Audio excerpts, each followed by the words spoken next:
2025년 첫 주일부터 1월 5일이었죠. 첫 주일부터 지난주까지 저희들은 주일 오전 예배 때마다 에스라서를 본문으로 삼아서 1장부터 10장까지 중간에 학개서 1, 2장을 포함해서 13주 동안 에스라서의 말씀을 저희가 이제 지난주에 다 나누고 마무리를 했습니다.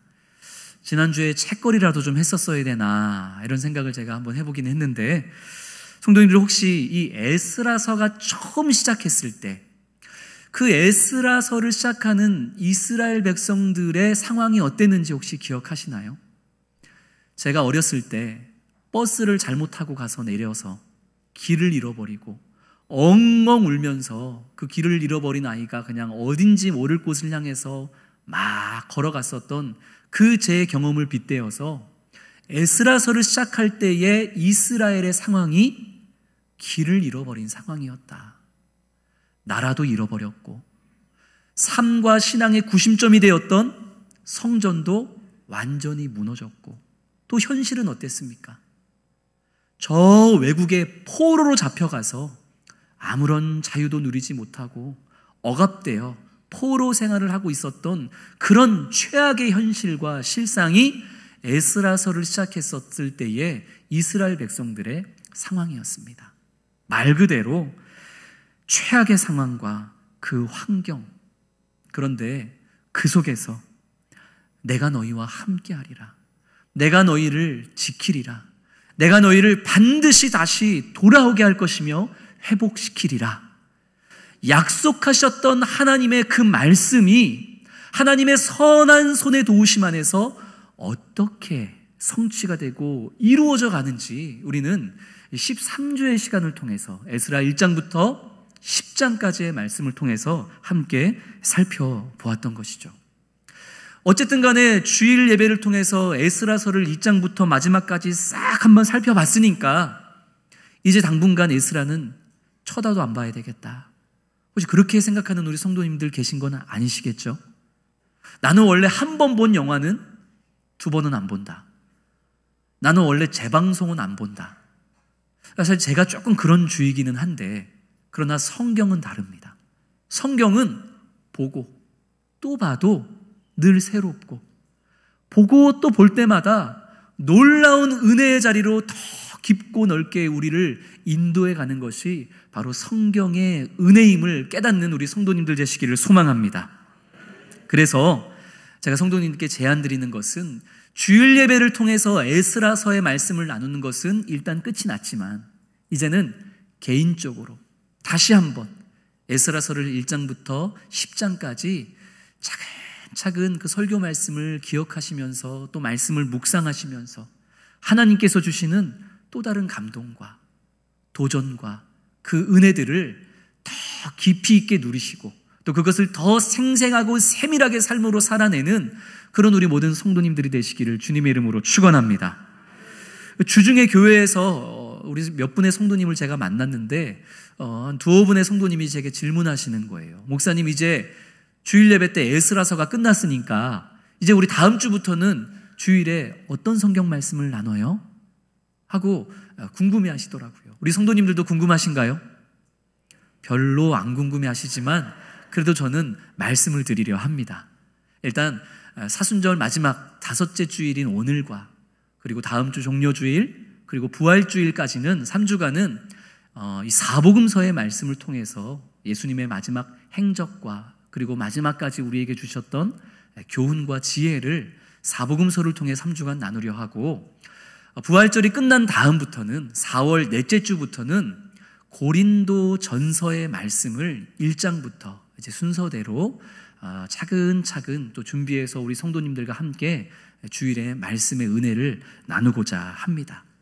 그래서 4월 한 달 동안 우리 성도님들이 하셔야 될 일이 무엇이냐면, 일단 내일부터 개인적으로 어떤 성경을 묵상하셔야 되겠어요?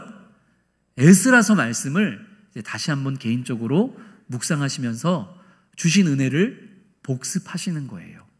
자, 에스라서를 이제 복습하듯이 쭉 읽으면서 또 주시는 은혜를 누렸다면 이제 그 다음에는 어디를 읽어야 될까요? 고린도전서. 우리가 4월 넷째 주부터 고린도전서를 나누겠지만 미리 고린도전서를 묵상하시면서 주실 은혜를 사모하면서 또 예습을 해보는 거예요. 자녀들한테만 맨날 복습 예습하라고 하지 말고 우리도 하나님의 말씀을 복습하고 예습하는 가운데 우리 모범적으로 살아가는 우리 수원 성심교회 성도님 되시기를 소망합니다. 오늘은 마가복음 9장의 말씀을 우리 성도님들과 함께 나누고자 합니다. 오늘 설교 제목이기도 하죠. 그리고 우리 성도님들이 가지고 있는 대부분의 성경책 마가복음 9장 33절 위에 작은 글씨로 소제목이 뭐라고 쓰여져 있죠? 누가 크냐라고 쓰여져 있을 것입니다.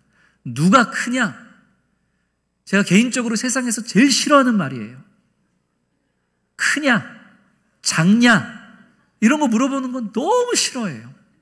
그런데 개인적으로는 싫어하는 말이지만 그러나 오늘 본문에 기록되어 있는 이 누가 크냐라는 질문을 통해서 우리는 무엇을 기준으로 큰 자가 되어야 할지, 어떤 방법을 통해서 큰 자가 되어야 할지 이것을 우리가 깨닫고 이런 세상의 키재기가 아니라 영적인 키재기 속에서 정말로 큰 자가 되고 첫째가 되고 먼저가 되는 그런 성장하는 시간이 되는 오늘 이 귀한 말씀의 시간이 되기를 주님의 이름으로 축원합니다.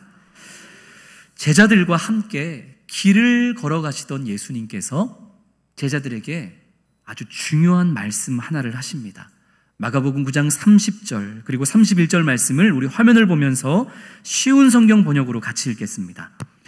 예수님과 제자들이 그곳을 떠나 갈릴리를 지나가셨습니다. 예수님께서 제자들을 가르치셨습니다. 인자가 사람들의 손에 넘겨질 것이고 그들은 인자를 죽일 것이다. 그러나 죽은 지 3일 뒤에 다시 살아날 것이다. 아멘. 갈릴리를 지나갈 때 즈음에서 예수님께서 제자들에게 말씀하시고 가르치셨다라고 하셨어요. 한번 툭 하고 말씀하신 게 아니라 그들에게 강조하시며 가르치셨다는 거예요. 무엇을 말씀하시고 가르치셨죠? 이제 곧 있을 예수님의 그 십자가, 예수님이 가셔야 하는 그 고난과 그 죽음, 그 낮아짐의 길에 대해서 예수님은 제자들에게 말씀하셨습니다. 예수님께서 이렇게 제자들에게 대놓고 예수님 당신의 고난과 죽으심 그리고 3일 만에 부활하신다는 그 사실을 강조하시고 말씀하시고 가르치셨던 것은 오늘 이 본문이 처음이 아닙니다. 2번이나 예수님께서 제자들에게 곧 있을 예수님의 십자가의 순환에 대해서 예수님이 말씀을 하신 거예요. 가르치셨던 거예요. 그런데도 오늘 32절 말씀을 보니까 그럼에도 제자들은 예수님의 이 말씀을 그 의미를 이해하지 못했더라. 이해하지 못했으면서도 그것이 무슨 뜻인지 예수님께 묻기도 두려워했더라 라고 말씀합니다. 그러니까 지금 예수님이 반복해서 하시는 이 말씀은 제자들이 듣고 싶었던 말이 아니에요. 아니 이스라엘의 구원자요 메시아로 오신 우리 예수님이 마치 다윗이 그랬던 것처럼 솔로몬이 그랬던 것처럼 이 로마의 압제로부터 로마를 군사적으로 물리쳐 주시고 이제 이 이스라엘 나라를 다시 부강하고 막강한 나라로 그렇게 우리를 회복시켜 주셔야만 되는데 그것을 기대하면서 지금 우리가 예수님과 함께하고 있는데 자꾸 예수님이 가끔 가다가 약한 소리를 하시는 거예요. 누구보다도 강해야 되는 이 메시아가 자꾸 제자들 앞에서 나는 고난의 자리로 갈 거야. 나는 죽음의 자리로 가야 돼. 나는 낮고 낮은 자리로 가야만 한단다. 듣기 싫은 얘기를 하니까 제자들이 귀담아 듣지 않았던 거예요. 도대체 그 말씀의 의미가 뭐냐고 물어볼 법도 한데 물어보고 싶지도 않았던 거예요. 예수님은 말씀하시지만 예수님의 말씀이 내 기대와 다르고 내가 듣고 싶었던 말이 아니니까. 분명 예수님의 제자들은 지금 예수님과 같은 공간에 있습니다. 예수님과 함께 먹고 마시고 사역하고 자고, 제자들은 예수님과 분명 함께 있었지만 예수님의 말씀을 이해하지 못했고 함께하는 예수님의 마음을 깨닫지 못하고 있었던 것이죠. 함께하면서도 딴 생각을 품고 있는 거예요. 함께하면서도 딴 생각을 품으면 그 자리에는 분명히 사단이 나기 마련이죠. 오늘 본문이 그렇습니다. 제자들과 가버나움이라는 마을에 도착한 예수님께서 제자들에게 한 가지를 묻습니다. 무엇을 물었는지 우리 33절 말씀을 같이 읽겠습니다. 가버나움에 이르러 집에 계실새 제자들에게 물으시되 너희가 길에서 서로 토론한 것이 무엇이냐 하시되. 아멘. 여기 이 가버나움이라는 곳에 오기까지 너희들이 길에서 이렇게 토론을 하던데 도대체 뭘 가지고 그렇게 토론을 한 거니? 하고 예수님이 제자들에게 물으신 거예요. 몰라서 물으셨을까요? 아니죠. 하나님께서, 모든 것을 다 아시는 하나님께서 에덴 동산에서 숨어있는 아담을 향해 아담아, 네가 지금 어디 있느냐? 하나님이 아담이 어디 숨었는지 몰라서 물으셨을까요? 아시죠. 아시면서도 네가 지금 어디 있느냐 묻는 거예요. 너 스스로 지금 너의 연약함과 너의 부족함과 너의 실수가 무엇인지를 한번 생각해보고 네 입으로 고백해봐라. 그 얘기 아니겠습니까? 예수님도 지금 제자들에게 너희들이 길에서 서로 토론한 게 뭐니? 몰라서 물으셨던 게 아니라 너희들이 길에서 한 짓이 얼마나 부끄럽고 연약하고 모자란 것이었는지 너희들 한번 생각해봐. 니들 입으로 한번 얘기해봐.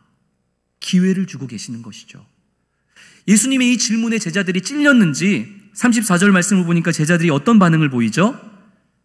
잠잠했더라. 아무 말 못하는 거예요. 성경은 아주 점잖게, 오늘 우리가 가지고 있는 개역개정 성경은 아주 점잖게 너희가 길에서 서로 토론한 것이 무엇이냐 이렇게 예수님께서 물으셨다고 돼 있지만 사실 제자들은 길에서 무슨 백분 토론하듯이 그렇게 토론한 것이 아닙니다. 싸우고 다투고 논쟁을 한 거예요. 길바닥 위에서. 그래서 개역개정 성경 말고 다른 쉬운 성경이나 새번역 성경이나 이런 다른 한글 번역을 보면은 너희들이 길에서 뭐 때문에 다퉜느냐, 너희들이 무엇 때문에 논쟁하였느냐, 예수님께서 이렇게 질문하셨다라고 번역이 되어 있습니다. 제자들이 길바닥에서 뭐 때문에 서로 그렇게 다투고 논쟁한 거예요? 오늘 제목 때문에. 오늘 제목이 뭐죠? 누가 크냐? 네가 크냐 내가 크냐? 키를 얘기하는 게 아니라 이 공동체 안에서 12명의 예수님의 제자라는 이 안에서 네가 영향력이 있냐 내가 영향력이 있냐, 예수님이 너를 오른팔로 삼겠느냐 나를 오른팔로 삼겠느냐, 우리가 예수님의 제자로서 여기저기 가서 또 수많은 사람들을 만나게 될 터인데 그 많은 사람들에게 네가 더 영향력이 있겠냐 내가 영향력이 있겠냐, 네가 인기가 있겠냐 내가 인기가 있겠냐, 사람들이 네 말 듣겠냐 내 말 듣겠냐, 누가 크겠냐, 줄 세우게 하고 있는 거예요. 12명의 제자 중에 등수를 매기고 있는 거예요. 네가 1등, 2등, 3등, 제가 12등. 12명의 제자 중에 1등이 누구예요? 우리 예수님의 제자 중에 수제자라고 얘기하는 사람이 있잖아요. 누구예요? 베드로를 수제자라고 얘기하잖아요. 성경 어디에도 베드로가 수제자라고 표현하지 않습니다. 성경 어디에도 베드로가 반장이었다고 얘기하지 않아요. 우리가 그냥 베드로를 수제자라고 반장이라고 얘기하고 있을 뿐이죠. 아닌데 베드로가 많이 나서던데 그건 베드로의 성격이에요. 성경에 보면은 베드로가 늘 먼저 나서서 말하고 행동하는 그런 베드로의 성향이 성경에 드러나잖아요. 그래서 실수도 많이 하잖아요. 말실수도 해서 예수님한테 혼나고 말고의 귀를 칼로 자르기도 하고, 그게 베드로의 성향이에요.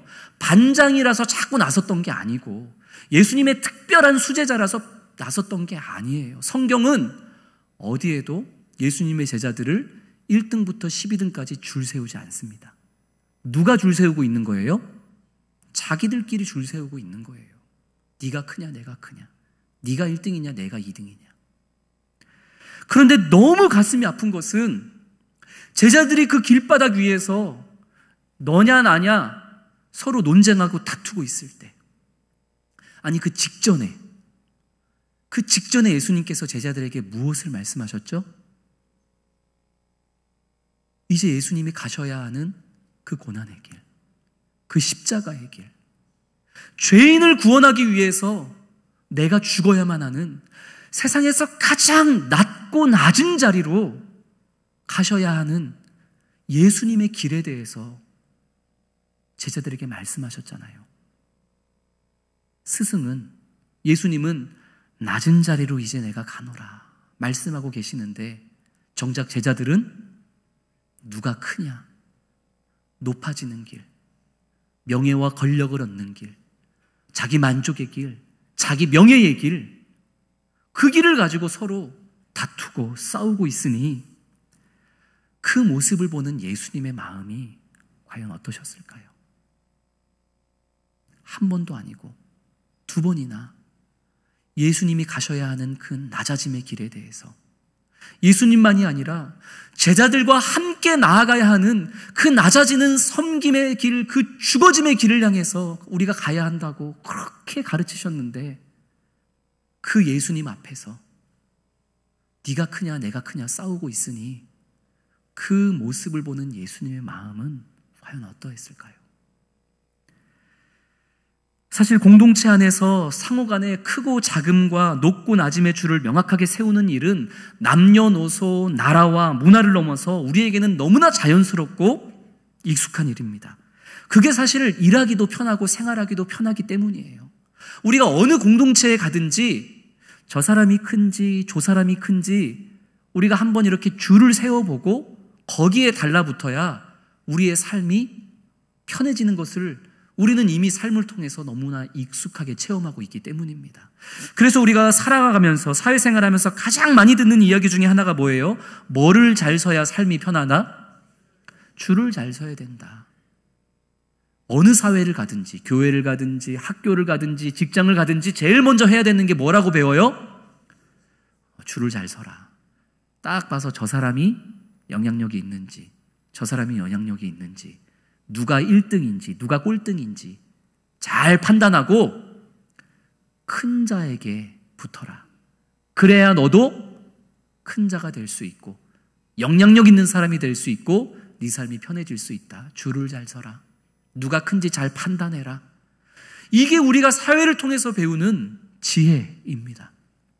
이것은 교회에서도 마찬가지예요. 제가 아는 저와 함께 사역했던 여전도사님이 계신데요, 이 일이 이 여전도사님에게 얼마나 상처가 됐는지 전도사님이 1년에 두세 번은 이 얘기를 저한테 하시고는 하셨어요. 이 여자 전도사님이 어떤 교회에 첫 사역을 나가게 되었을 때의 일이었습니다. 전도사님에게 주어진 첫 사역이 그 교회에 주보를 작업하는 일이었습니다. 그 전도사님이 열심히 배운 대로 이제 주보를 잘 만들어 놨는데, 주일 아침에 그 주보를 본 몇 분의 장로님이 씩씩거리면서 이 전도사님을 찾아온 거예요.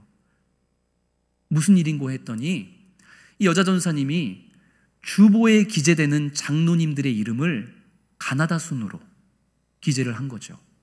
그런데 그 교회가 아마 장로님들이 많았던 것 같은데, 일찍 장로 임직을 받았던 장로님들 몇 분이 전도사님을 찾아와서 내가 이 사람보다 장로 임직을 훨씬 빨리 받았는데, 내가 이 사람보다 5년 빨리 장로가 됐는데 왜 내 이름이 이 사람 뒤에 있냐고, 내가 이 교회에서 이 사람보다 훨씬 아는 것도 많고 영향력도 있는데 왜 내 이름이 이 사람 뒤에 있어야 되냐고 소리를 질렀다는 거예요. 주일 아침에. 이게 뭡니까?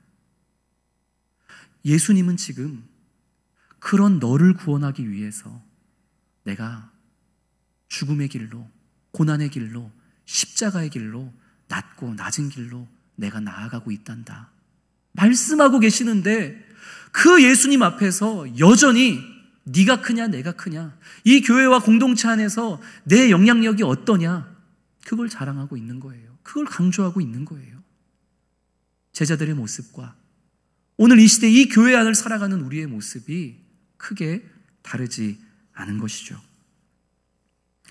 예수님은 이 제자들이 서로 줄 세우게 하는 모습을 보면서 어떤 생각을 가졌을까요? 얘들아, 줄 세우게 하지 마. 1등과 꼴등이 뭐가 중요해? 크고 낮음이 뭐가 중요해?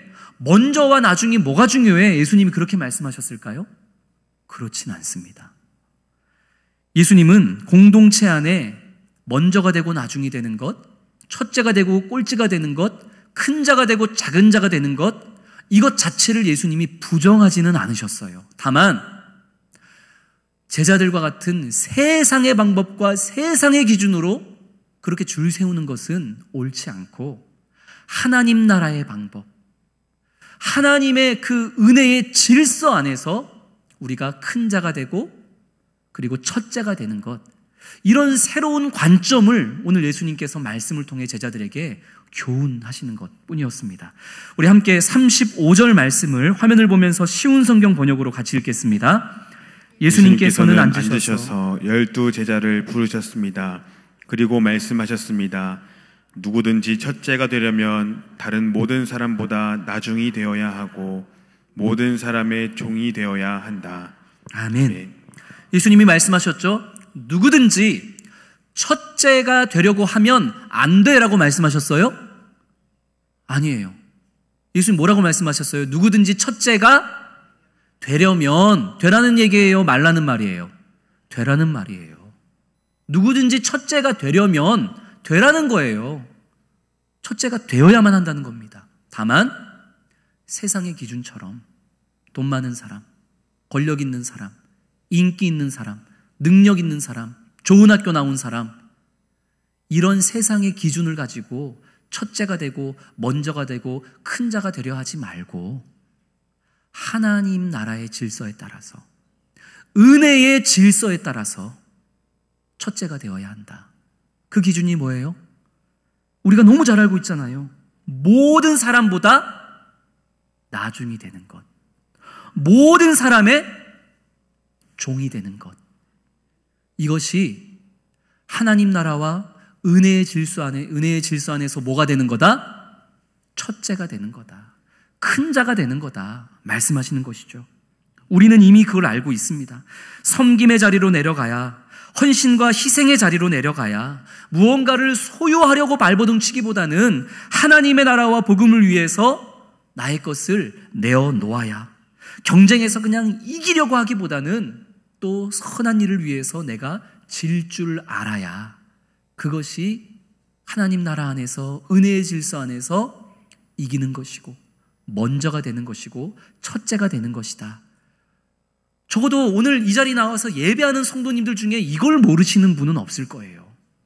그런데 예수님은 이러한 성경의 교훈과 진리가 그냥 제자들의 머릿속에 지식으로만 채워져 있기를 원하지 않으셨습니다. 또한 반대로 바리새인들처럼 이러한 성경의 진리와 교훈을 가식적으로 마음에도 없으면서 그 또한 자신이 사람들에게 괜찮은 사람인 듯 보여지기 위해서 겸손한 척, 낮아지는 척 하는 것도 예수님은 원하지 않으셨어요. 이런 우리의 한계와 약점을 알고 계시기 때문에 예수님은 하나님의 나라의 기준으로, 은혜의 질서로 첫째가 되고 큰 자가 되기 위한 실제적인 방법이 무엇인지를 제자들에게 분명하게 보여주십니다. 오늘도 우리들이 충분히 하나님 나라의 기준과 은혜의 질서 안에서 큰 자가 되고 첫째가 되고 먼저가 되기 위해서 우리가 훈련할 수 있는 그런 실습의 방법을 오늘 예수님께서 제자들과 우리들에게 오늘 본문을 통해서 보여주신다는 거예요. 36절과 37절이 그 실습 방법인데 우리 같이 한번 읽겠습니다. 36절, 37절 시작.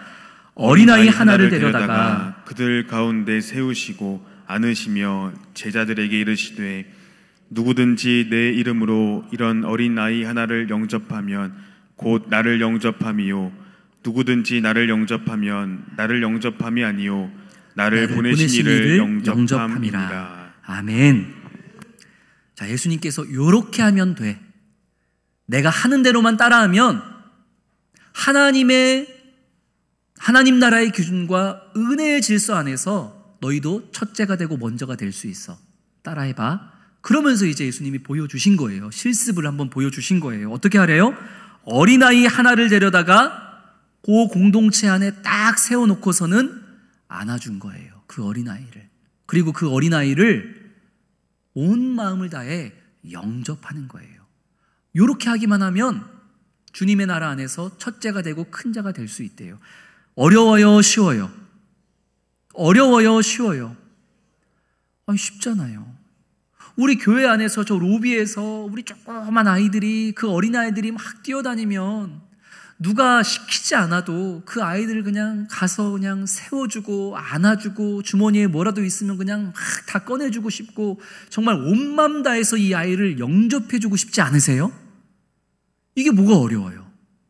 그런데 예수님이 제자들 앞에 세우신 어린아이는 오늘날 우리가 생각하는 어린아이의 상징과는 다릅니다.